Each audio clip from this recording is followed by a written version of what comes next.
Hi everyone, my name is Jessica Robles and this is my week 1 discussion for my introduction. So a little bit about me is that I recently graduated from CBU with my bachelor's degree in the spring.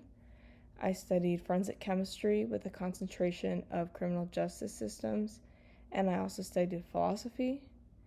I really enjoy chemistry and how it can be used in various ways, and I like incorporating it with the criminal justice system.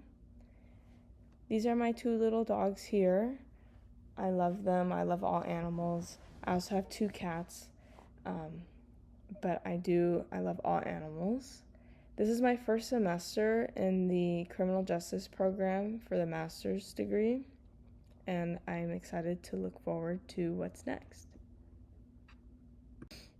Like I mentioned, I just recently graduated, so currently I do not have a job, but I look forward to working in a crime lab in the future.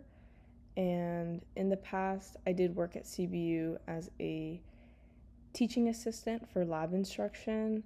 I also did peer mentoring and grading. Some of my hobbies include being a competitive powerlifter. A couple years ago, I did do a competition with my brother, and we both placed first. I have taken a little break from competing. I'm still training, but would like to get back into competing. I mentioned I have 2 dogs, but I also have 2 cats, and they're here. I like to find a bunch of Snapchat filters and try to put them on them because I think it's funny.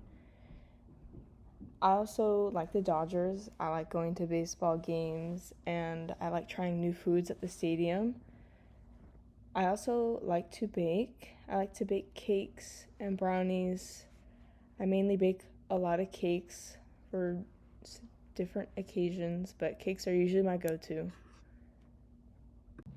A situation where I have been placed to display my leadership would be in the lab.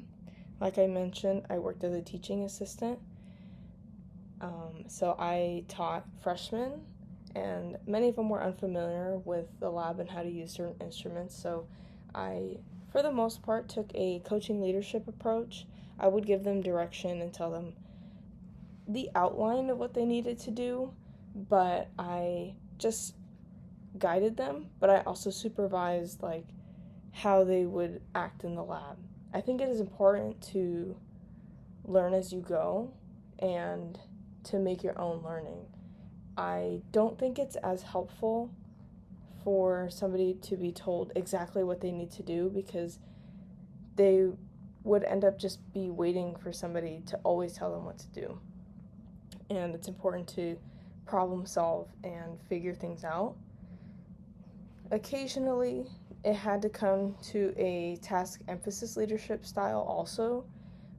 There could be dangerous things like chemicals in the lab, so there could be times where exact description of what they needed to do was given.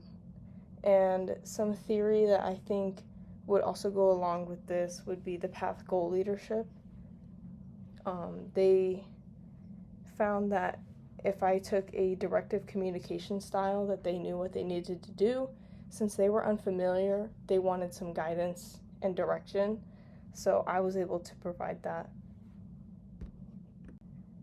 Thank you for watching my presentation, and I look forward to the next several weeks that we have together.